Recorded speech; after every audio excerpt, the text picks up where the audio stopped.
Hi, Judy. I hope you're having a cozy Monday. It is stormy and gross. I had seen, or I thought I got a message from Billing saying you were going to do the acting workshop or something. I could be mistaken.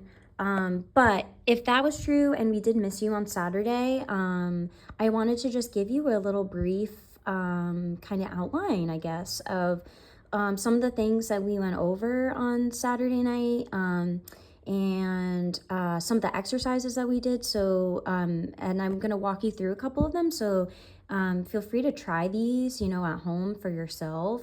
They're all very simple things. They're just ways to kind of explore acting a little bit or physicality and how you can kind of start working that into your singing and the characters that you're singing and you're playing.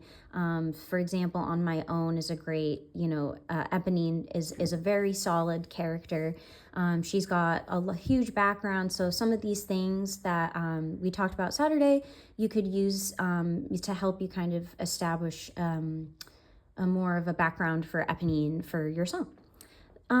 So just a couple things that we talked about. So basically we went over two major theater practitioners from the 20th century. There are so many different methods and techniques out there for acting. So these are only two. We are only covering the very, very, very surface of these two techniques. They're kind of the opposite from each other. So I chose them both as a way to give people a couple different approaches to acting and starting out. So the first technique, that we explored is called the Stanislavski technique by Konstantin Stanislavski, a theater practitioner from Germany.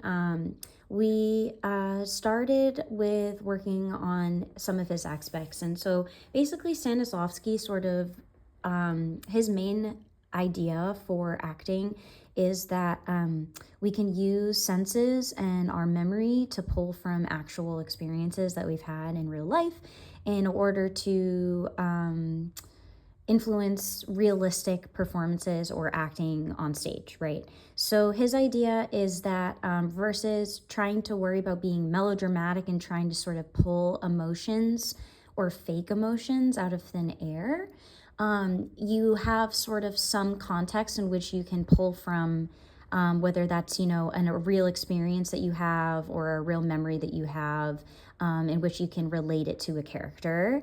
And you can use, the memories of the moment, how you felt, how it smelled, what did you hear, things like that, in order to see if you can sort of put that into your performance. So the first thing that we did to explore this is we did a visualization and calming exercise. So he also believed that in order to be able to perform realistic emotions and to be believable on stage, we have to be as comfortable as we possibly can be, both mentally and physically, so that we aren't uncomfortable by the idea of an audience watching us, right? Which obviously is an uncomfortable thing. And it takes some time to work on that and get used to that. But he believes that if we can at least calm all of our senses, we can calm our nerves and we can relax fully, we'll be more open to being vulnerable, taking chances, and being more realistic and believable on stage. So basically, the first thing we did was I had everyone spread out, and you can do this on your own. And this is a kind of grounding exercise to really get all of your senses focused in the present moment. Anxiety, anxiousness, nerves often come from fear of things that have not happened yet or things that we harp on about the past. So a lot of the times, if we can just focus on the moment at hand, it calms the nervous system because it helps us to realize that right now in this particular moment, everything is fine. Whether that's right before the performance or right before the audition or wherever, whenever that scenario might be, you are completely fine in the present. Everything is totally fine. And so this is a grounding exercise. So what you can do is, standing primarily, it's a good way to do this, and eyes closed. and start to visualize all of your senses. So start to hone in on some things that you can smell, a scent in particular. Focus on that for a little bit, and then when you feel like you've focused on that, then think of or hone in on a sound that you hear as well. Then if you can hone in on a taste that you can identify too, and then try to think of all of these things and all these sensations at once. Try to feel your blood running through your veins, try to feel your oxygen moving through your body, things like that. Just really pay attention to every single thing that you're feeling in the moment. So that's a really great way to calm your nervous system now, focusing on your breathing. Breathe in your anxiousness and then picture breathing it out through a color. And then that emotion is no longer there for you. Cool. Let's see, what else did we cover? So then the other aspect of Stanislavski that we covered was the main part, which is given circumstances and the magic if, or the magic of the what if. So basically this idea is that we create a backstory for our characters outside of the backstory that's already been established within the script of the play. So basically meaning for every scene and every interaction that we have on stage in front of the audience, we come up with a scenario or something that's already happened before that scene. And there's no right or wrong way to do it, but essentially it's, okay, where did I just come from? Was I walking to work? Was I coming from work? Was I on my way to a friend's house and I got sidetracked? Did I have something to eat before I had this interaction? Like, it's basically establishing a alibi for your character so that we know, maybe what's led up to this scene, or what's led up to your emotions in this scene. What happened outside of the context of the script and what the audience sees that influences your choices on stage. I hope that makes sense. So basically what and this exercise kind of needs to work with groups of people, but basically what I did was I gave people some given circumstances. So I said, like, you're on your way back from a job interview, or you just came back from having a fight with a family member, or you just found $100 on the street. Basically, I gave people some scenarios or circumstances in which I gave them a few minutes to kind of fill in the holes and fill in the details. And basically they kind of figured out all of the aspects of what happened before they came on stage. And so then they come on stage and they perform a task like, folding laundry or doing the dishes or something, mundane.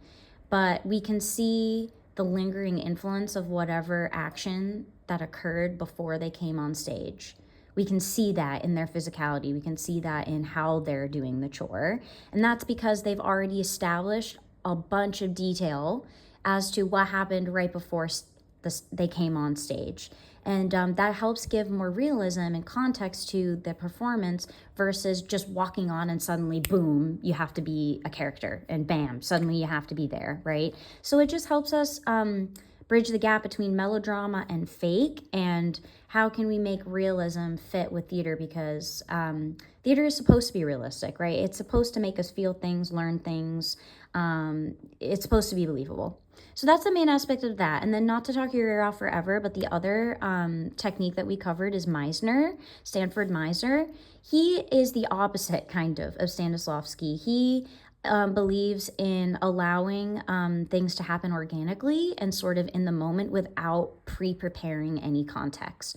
So we did a few exercises where we played on just observing each other and repeating some things back to each other to see if anything changes. Again, kind of hard to do alone, but he kind of believes in the idea of walking on stage and just walking into the moment and letting whatever happens happen, whether it's necessarily the right choice for the scene or not.